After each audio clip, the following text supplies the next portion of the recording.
The stagecoach rattled out of the last canyon pass just as the afternoon sun began its slow lean toward the western ridgeline, throwing copper light across a landscape that seemed too wide and too indifferent to care about anyone traveling through it. Inside the coach, wedged between a snoring drummer and a widow in black crepe who smelled of camphor and grief, sat Adeline Voss, 23 years old, light-boned, and carrying a kind of worn-down dignity the way some women carry scars, quietly and always with them. She pressed her temple to the glass and watched the dust trail behind them disappear into nothing. In her lap sat a leather satchel, the strap mended twice with mismatched thread. Inside it, folded into a square no larger than her palm, was a letter. She did not need to open it.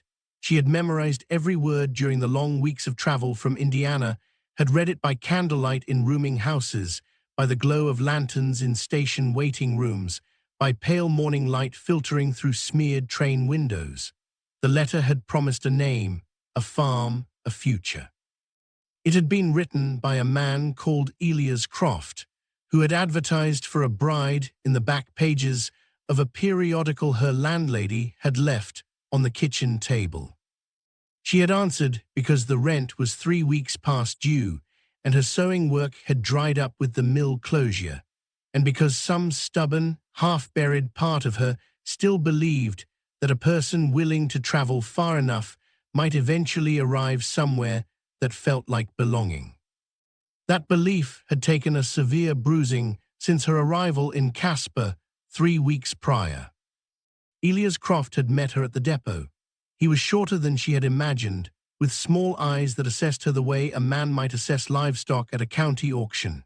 He had looked her over once, her plain traveling dress, the shadows beneath her eyes from a week of poor sleep on the train, the quiet steadiness she carried in her spine, and had said, with barely a pause, that she was not at all what his correspondence had led him to expect.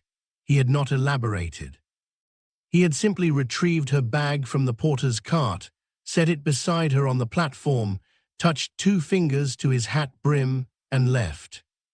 She had stood there alone while the platform emptied around her, the locomotive breathing steam into the cold air, until a station worker asked if she needed assistance. She said no. She was very good at saying no when the honest answer was, "I don't know what I need, and I'm frightened, and I am trying not to show it."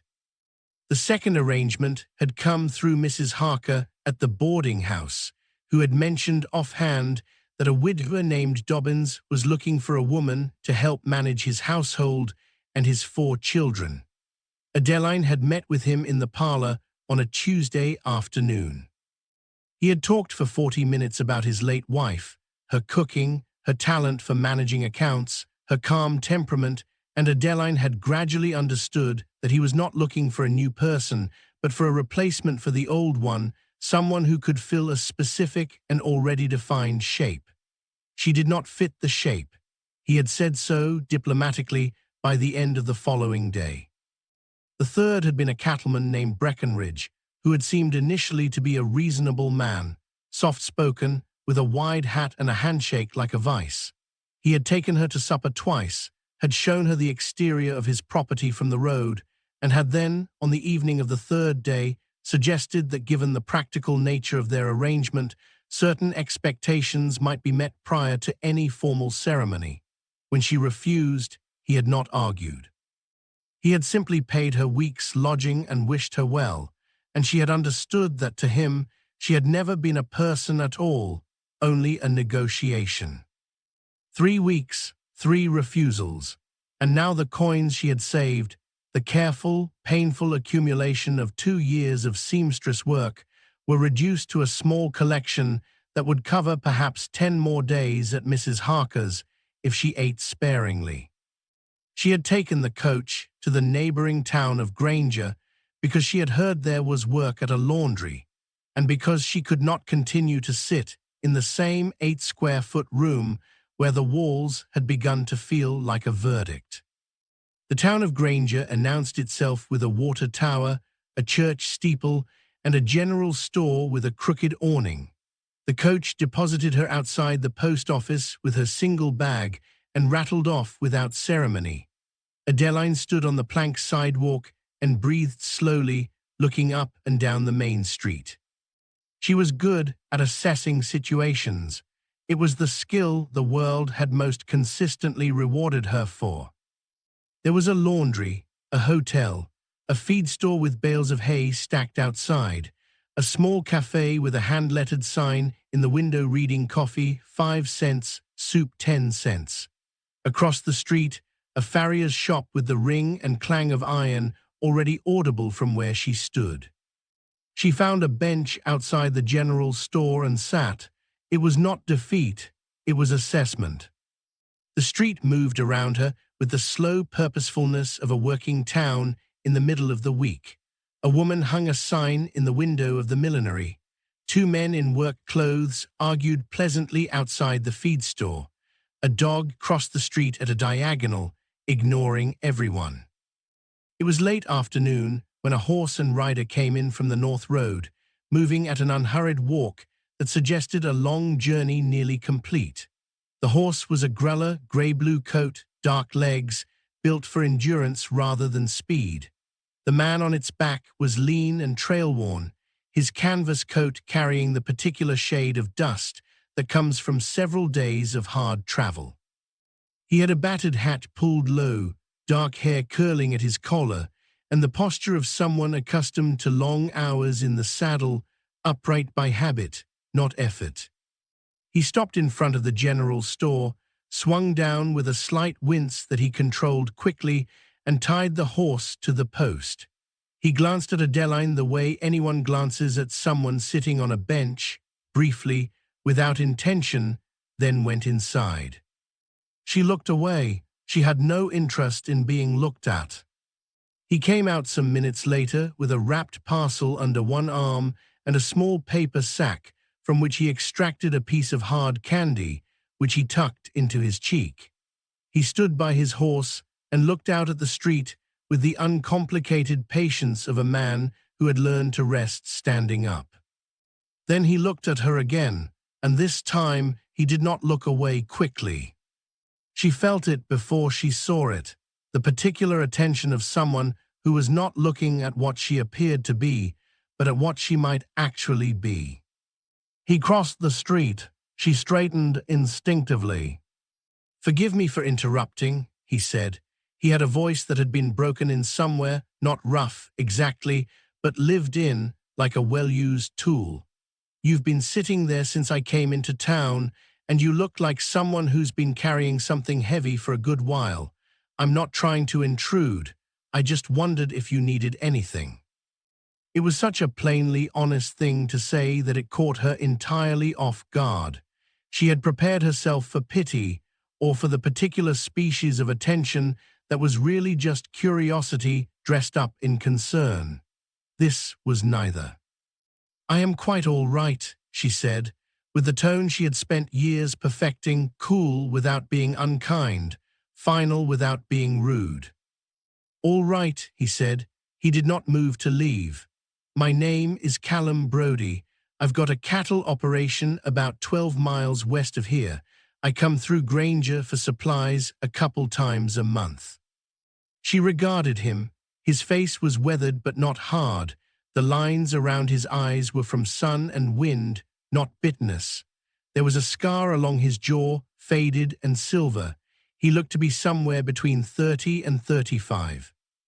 "Adeline Voss," she said, because there was no reason not to. He nodded. "Where are you headed, Miss Voss, if you don't mind the question?" "I haven't entirely decided."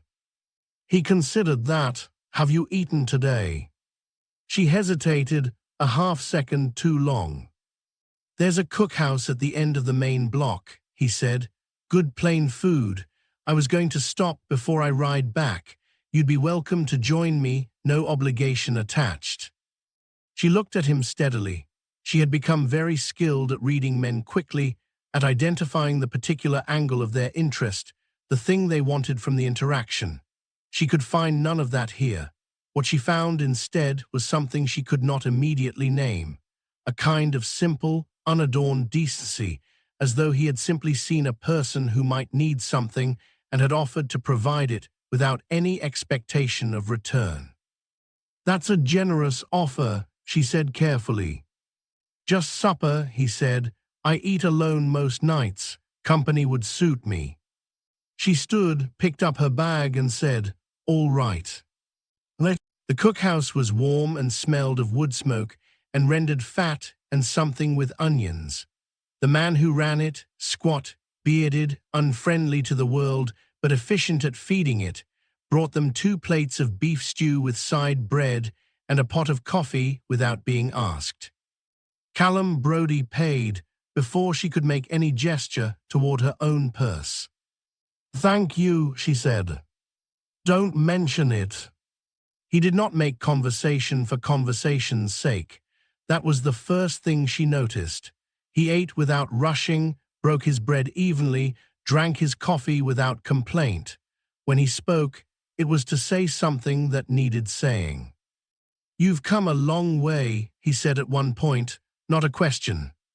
"From Indiana," she said. "You got people here?" "No." He nodded, accepting this without drama. "The ranch is just you?" she asked. "Me and 2 hired hands, seasonal, and a woman from town who comes once a week to help with the house, though the truth is I manage most of it."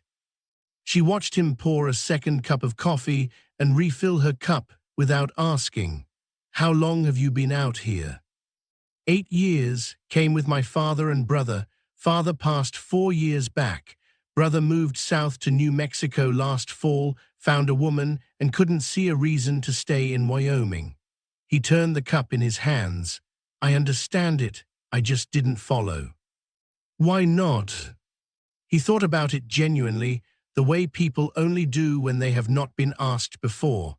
"The land is mine now. My father is in it. I don't think I could leave and still be the person I want to be." She said nothing to that, but she thought about it for a long time. When they left the cookhouse, the light had gone out of the sky and the first stars were beginning to show. He reached into his coat and produced a small cloth pouch, coins, by the feel of it, and held it out to her. "For another week's lodging," he said. "No strings and no expectations. You can pay it back or not pay it back. It doesn't matter either way." She stared at the pouch. Her pride assembled itself immediately, and she was on the verge of refusing when some honest, tired part of herself put the pride back down. She took it. "Why are you doing this?" she asked. Her voice came out quieter than she intended. "Because I know what it's like to come to the end of your options," he said. "And because someone did it for me once, a long time ago, and I've been looking to return the favor ever since." She closed her fingers around the pouch. "Good evening, Mr. Brodie." "Good evening, Miss Voss." She walked back toward the hotel, and she did not look back, but she felt steadier than she had in weeks. He came back the following morning. She was sitting in the hotel dining room with a cup of tea when she saw the Grella horse outside the window. A moment later, Callum Brodie came through the door, hat in hand, with a small paper-wrapped bundle under his arm. "I brought breakfast pastries from the bakery," he said. "They do a good apple turnover on Thursdays. May I sit?" She gestured to the chair across from her. He set the bundle on the table, unwrapped it, and pushed it toward her. Then he sat with his own coffee and did not try to fill the silence immediately. "You came back," she said. "I did." "Why?" He looked at her directly. "Because I thought about our conversation on the ride home and I wanted to keep having it." She picked up a turnover and found it was still warm. "What did you want to talk about?" "Whatever you feel like talking about," he paused. "Or nothing if you'd rather. I'm not in a hurry."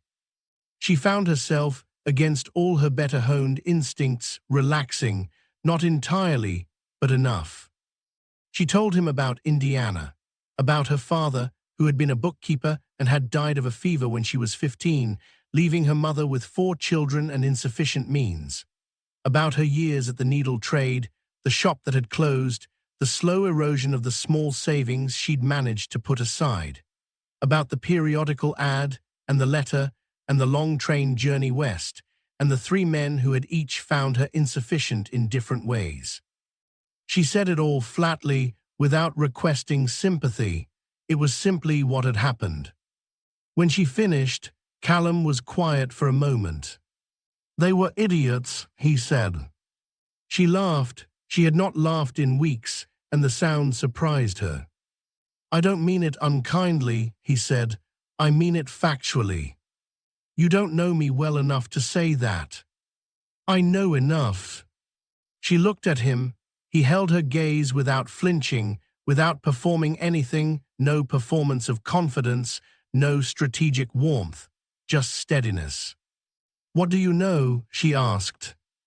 "I know you've been through a significant amount and you're still sitting upright.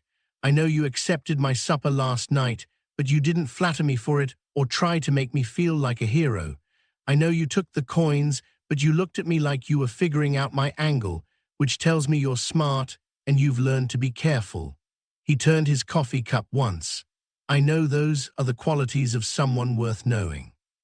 The dining room was quiet around them. Somewhere in the kitchen, someone was washing dishes.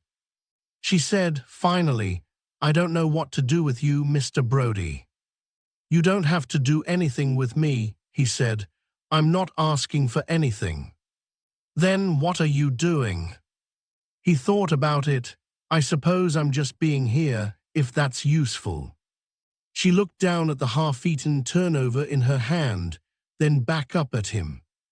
"It is," she said quietly. "Surprisingly, it is." He came back the day after that too, and the day after that. It became, without either of them formally deciding it, a pattern. He would arrive mid-morning or sometimes just before noon. He brought things, a novel he thought she might like, a small pot of honey from a farm stand on the road, once a modest bouquet of early wildflowers that he handed to her with no ceremony at all and no explanation. They walked the town's edges in the afternoons. He told her about the ranch, the cattle, the particular challenges of Wyoming winters, the way the land changed through the seasons from brown to white to green to gold and back again. He described it without romance or exaggeration, simply as the thing he knew best and spent his life working within. She listened carefully. She had always been a good listener. It was both a survival skill and a genuine inclination.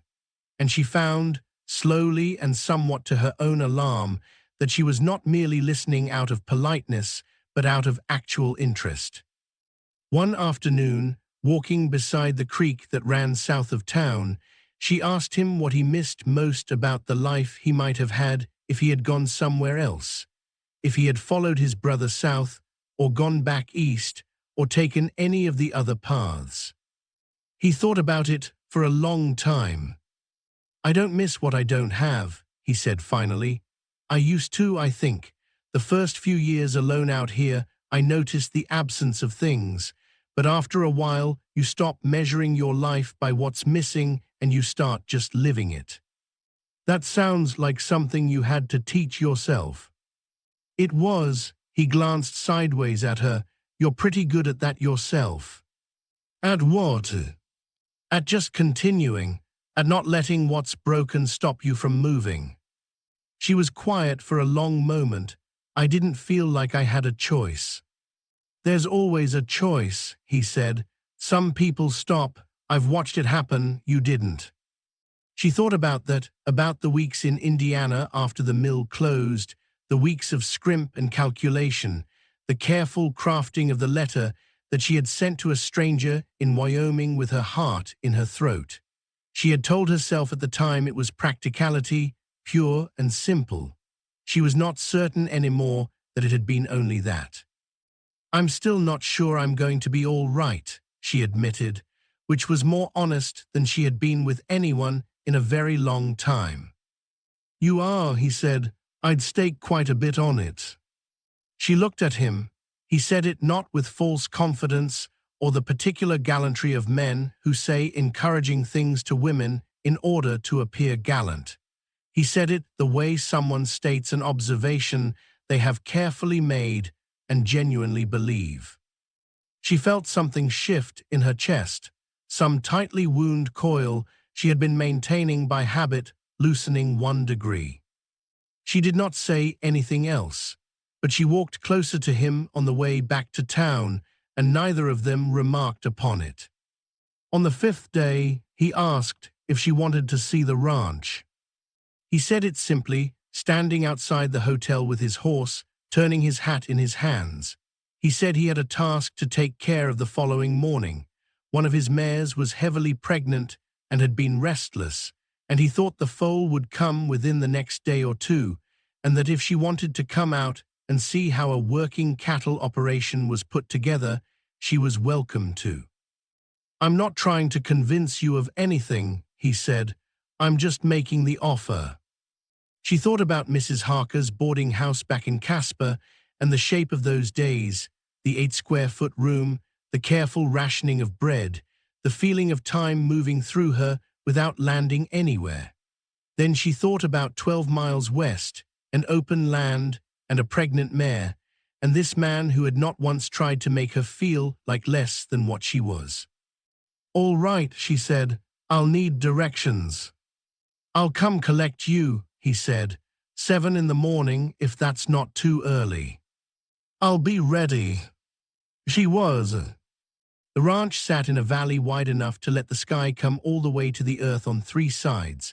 A creek ran along its eastern edge, clear and fast with snowmelt. The house was 1 story, solid, with a covered porch that ran the width of the front and 2 windows facing east. Behind it stood a barn with a new patched roof, a smokehouse, a small hen house, and a bunkhouse where the seasonal hands stayed. Fence lines ran out in 4 directions, disappearing over the low surrounding ridges. It was not beautiful in the way that things in paintings are beautiful. It was beautiful in the way that working things are, in its proportions, its fitness to purpose, its evidence of continuous human care. Callum showed her around without performance, pointing out what had been built when and by whom, what his father had laid in place, and what he had added himself. He showed her the root cellar, the tack room, the vegetable patch that was just beginning to stir with early growth. He showed her the shelf of books in the main room, 3 rows deep, some with broken spines, all with the particular density of books that have actually been read. "Your father's?" she asked. "Mine," he said. "Winters are long, you read or you go strange." "What do you read?" "History mostly, some natural science, a few novels if they're honest ones." She pulled a thin volume from the shelf, a collection of field observations on Rocky Mountain flora, with pressed specimens tucked between pages here and there. "This is extraordinary," she said, turning the pages carefully. "My mother pressed those," he said. "She died when I was 12. My father kept the book on the shelf for 30 years without ever opening it again, but he couldn't throw it away either." She put it back gently, as though returning something borrowed. The mare, a dark bay named Juniper, was in a large stall at the near end of the barn, restless and heavy. She moved in slow circles, occasionally pressing her nose to the stall wall. Adeline approached slowly, speaking in a low, steady voice, and the mare turned and regarded her without moving away. "She likes you," Callum said, surprised. "Animals can tell when you're not going to ask anything of them," Adeline said. She reached out and laid her palm flat against the mare's neck. The horse breathed out, long and slow. They stayed with the mare until midday. Callum made coffee on the stove and cut 2 pieces of bread, and they ate standing at the kitchen counter, watching out the back window as a hawk made slow circles above the far pasture. "What would you do," he asked, "if you weren't, if things had gone differently, what would you have wanted to be doing?" She thought about it seriously. I always wanted to study plants, she said. Not medicine, exactly, just the way things grow. I used to draw them when I was young. Wildflowers, mostly. I didn't know it was a thing a person could actually do, not someone like me. Someone like you. A woman without money or connections. He was quiet for a moment. There are women doing it. Scientific study of botany, I've read about it. I know now. She looked out the window. By now, I know quite a few things I didn't know in time to use. Maybe it's not too late to start. She looked at him. I have a lot of land, he said carefully. A lot of it I don't even know well. Things growing in the back canyons I can't identify. It was so gently said that she almost missed what it was, an offering, shy and precise. A door held open without insistence. She turned back to the window. You are a very unusual man, Mr. Brody. So I've been told. I didn't mean it as a criticism. I know, he said. I didn't take it as one. Juniper's foal came at 3 in the morning, 2 days later, just before a front moved in and turned the sky the color of iron.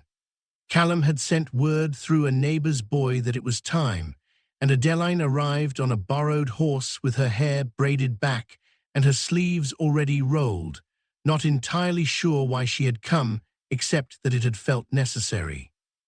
They worked side by side in the lamplight, kneeling in the straw. He was calm and practiced. She followed his lead without asking unnecessary questions, handing him what he needed before he finished asking for it. The foal came out all at once, dark and trembling, its legs impossibly long. She cleared its nose and mouth with a cloth, the way he showed her, and felt the first breath move under her hands like something private and enormous. The foal sneezed. The mare turned immediately to clean it. Callum sat back on his heels, his arms resting on his knees, watching. You were steady through the whole thing, he said. I didn't want to be anything else. He looked at her in the lamplight. She met his eyes and did not look away. He called the foal Sparrow, small and dark and quick, he said, and Adeline thought it was exactly the right name. She stayed in the loft that night rather than ride back to town in the dark. He had offered the second bedroom in the house, but she had declined it, not out of propriety exactly, but because the loft suited her, the smell of dry hay and old cedar, the sound of the horses below, the quiet that was not lonely. She lay awake for a long time, not unhappy. In the morning, she helped him repair a section of fence along the north pasture. She had never done it before and said so plainly. He showed her without condescension how to check the grain of the wood for rot, how to set the angle of the nail to avoid splitting the plank, how to listen for the particular sound of a post that had heaved in the frost. She was a quick learner, she always had been. When she scraped her knuckles on a rough post edge, she pressed them against her apron and kept working. Callum glanced over and said nothing, which she appreciated more than any amount of fussing would have warranted. By midday they had repaired 8 sections. They ate lunch in the shade of a cottonwood near the creek, cornbread and dried apricots and water from the creek, which was cold enough to ache in the teeth. I have a proposition, he said, in the tone of someone who has been working up to something for a while. She set down her cup. I have 2 empty rooms, he said. The house is too large for one person, or that's how it feels to me anyway. I'm not offering anything complicated. I'm offering a room, meals, and honest work, if you want work, and the rest of it you can determine yourself, on your own timeline, with no pressure from me in any direction. She was very still. I am not in the habit of charity, she said carefully. I know that's not what this is. What is it then? He looked at the creek, where the water made small, complicated patterns around a submerged rock. I think you're someone who's been fitting herself into spaces designed by other people for a long time, he said. I'd like to offer you space that isn't designed, that you can shape however you need. She was quiet for a long time. You asked nothing in return. I'm not asking anything in return. Most people ask something. I'm not most people, he paused. And you're not most people either, that's the plain truth of it. She set the tin cup down on the grass beside her. I'll think about it, she said. Take all the time you need. She thought about it for 2 days, staying at the hotel in Granger, walking the town's edge in the mornings. She thought about the worn letter in her bag and the 3 men who had dismissed her and the long calculation of survival that had occupied every waking hour for the past year.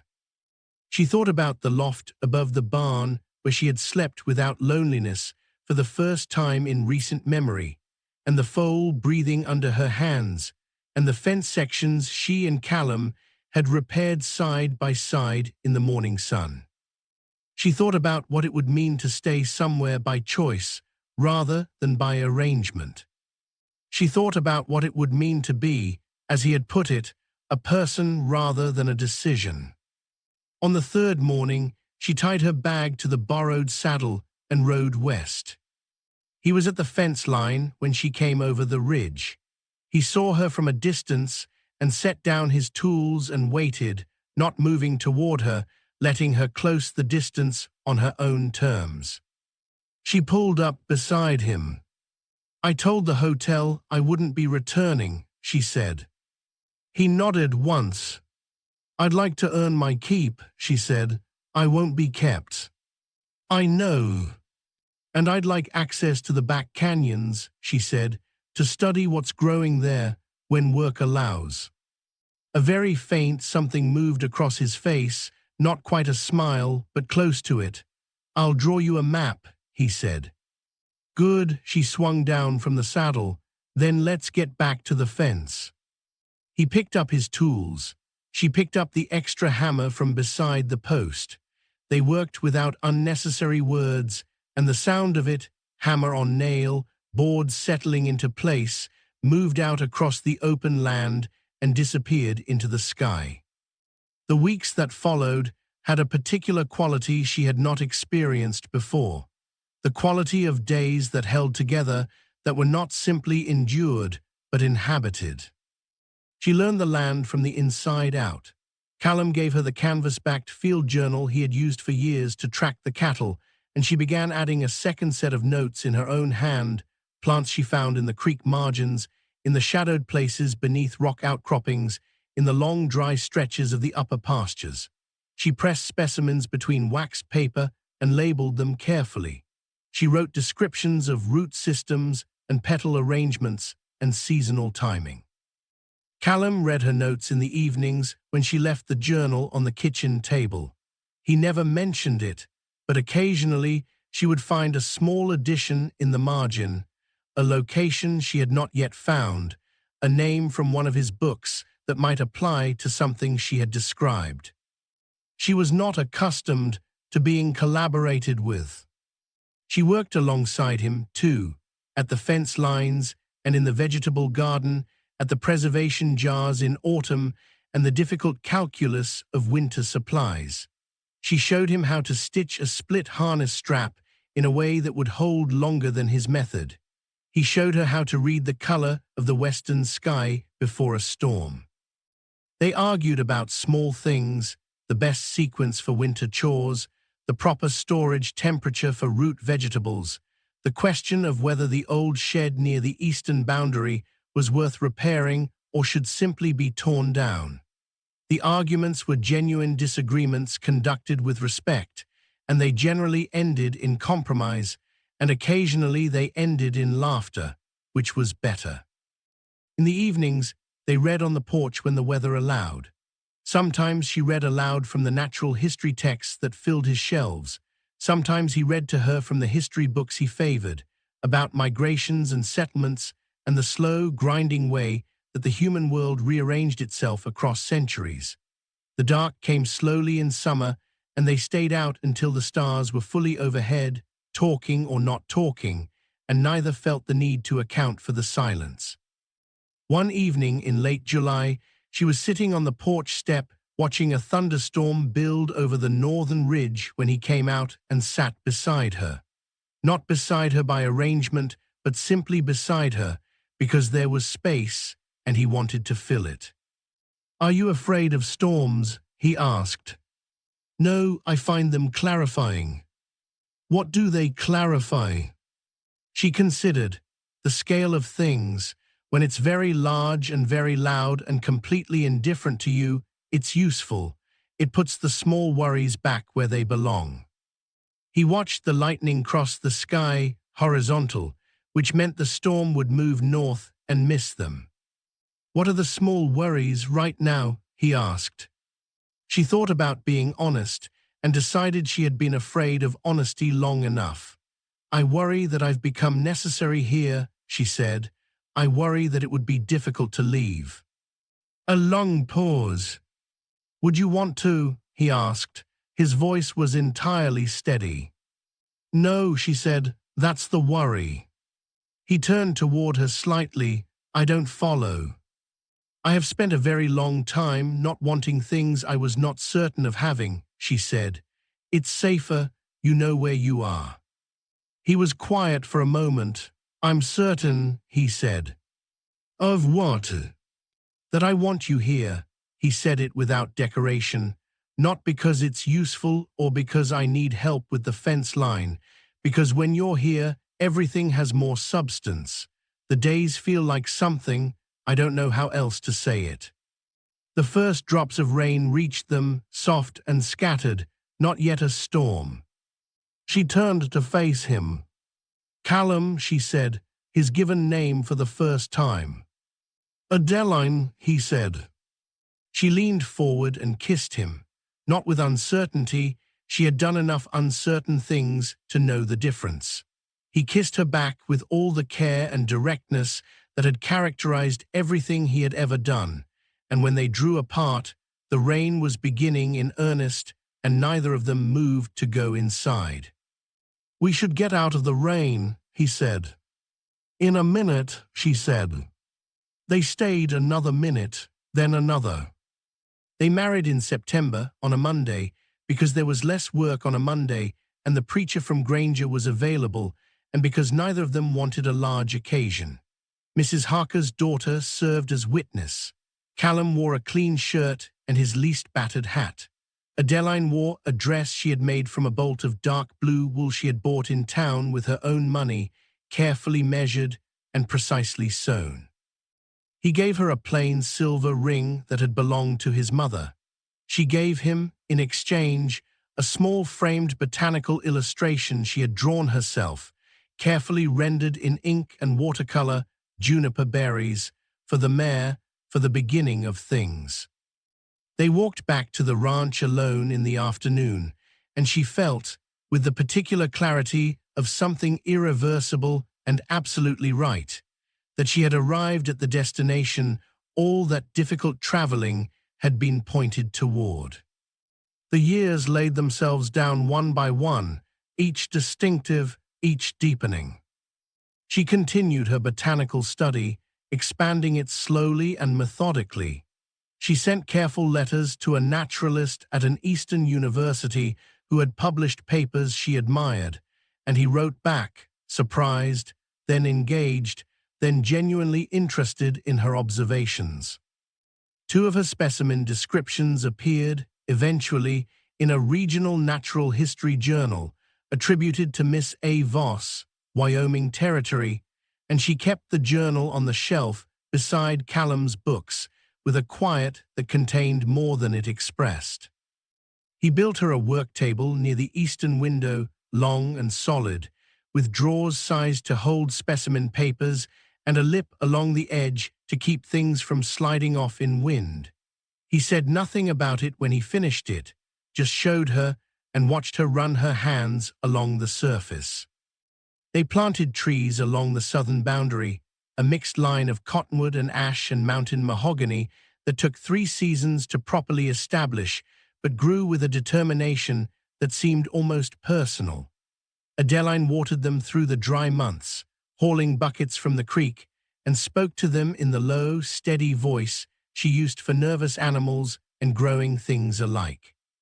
"Stay," she said, "stay." They stayed. Their daughter was born 3 years after the wedding, in the room with the eastern window, in late April when the cottonwoods outside were just beginning to leaf. She was loud and entirely certain of her own importance from the first moment. They named her Frances, after no family member and no convention, simply because when Callum said it, looking at the small red-faced person in his arms, it seemed to fit her exactly. Frances grew up among books and specimens and fence mending and the particular education available to a child on working land, patient, observational, comfortable with difficulty. She could identify 40 varieties of regional flora before she could read, because her mother had shown her. She could check a fence post for frost heave before she was tall enough to see over it, because her father had shown her. She was, in the opinion of both her parents, singular, which is the kindest and most accurate thing that can be said of a person. The winters were hard in the way Wyoming winters always are, and some years harder than others. One January, an ice storm sealed everything for 2 weeks, and they lived on stored provisions and the company of each other, which proved sufficient. One summer, a dry year sent the creek low and strained the pastures, and they reduced the herd and made do, and rebuilt the following year. Callum was ill one bad winter, his chest full and his colour wrong, and Adeline did not leave his side for 11 days, managing the house and the barn in the pre-dawn dark, and sitting with him through the long nights when his breathing was laboured. He recovered. It took longer than either of them preferred, and afterward he was quieter for a while, in the way of someone who has looked at something directly and come back changed. He built her a cedar chest that winter when he was strong enough to work again. He lined it with raw wool and pressed her hands against the sides when it was finished. "For things worth keeping," he said. She put the botanical journal inside it, and the marriage certificate, and the ribbon she had worn in her hair on the day they married, and a dried sprig of the first plant she had formerly documented on the ranch. A small, unremarkable species of phlox that grew in the shadow of a creek bank boulder and bloomed for exactly 2 weeks every June. Frances married at 22, a rancher's son from the next county who had quiet eyes and a thorough work ethic, and the good sense to ask Adeline and Callum both for their opinion before he asked Frances for anything. They gave it freely and honestly.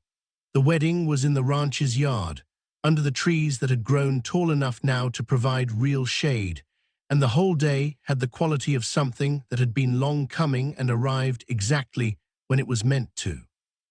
Callum and Adeline sat together on the bench he had built beneath the largest cottonwood, watching their daughter in her good dress, laughing with the people she loved. His hand found hers without either of them looking down. "We did all right," he said. "We did," she said. He squeezed her hand. She squeezed back. The trees moved overhead in the late summer wind. The creek ran somewhere beyond the fence line, steady and low. Somewhere in the barn, Sparrow's latest foal moved in the straw. Frances' laugh rang out across the yard. And the two people who had once met on a boardwalk in a small Wyoming town, one with nothing to give but a plate of supper and a handful of coins, one with nothing to offer but the stubborn fact of her own continuing presence, sat together in the shade of trees they had planted themselves, in the land they had built together, and let the day be exactly what it was. In later years, when the grandchildren came and asked about the beginning of things, how the ranch came to be theirs, how their grandparents had found each other, Adeline would tell it plainly, without decoration. "A stranger offered me supper," she would say, "and I was hungry enough and honest enough to accept it, and everything followed from there." And Callum, if he was nearby, would add only, "She was sitting on a bench, and she looked like she was holding the whole weight of things together by herself. I just wanted to help her set some of it down." The grandchildren, being young and inclined to romance, always wanted more than that. They wanted a grander story, something with more drama and more declaration. But Adeline and Callum both knew that the grandest thing that had happened between them was not any single moment of declaration, but the long, accumulating weight of ordinary days. The fence lines mended side by side, the field journal annotated in 2 sets of handwriting, the storms watched from the porch until the last of the lightning dissolved into the dark, the hands that found each other in the night without thought, the meals eaten in the kitchen with the eastern window letting in the morning. That was the story. All of it was the story. The land held them for the rest of their years. 2 people who had come to it from different directions and from different losses, and who had stayed, and who had built from what they were given something that outlasted both of them. The trees along the ridge, the bench beneath the cottonwood, the cedar chest with its careful contents, the botanical journal on the shelf between the history books, and the name of one daughter, 2 grandchildren, and the particular shape a life takes when it is made not from what others expected of it, but from what 2 people chose, together, day by day and season by season, under the long open sky.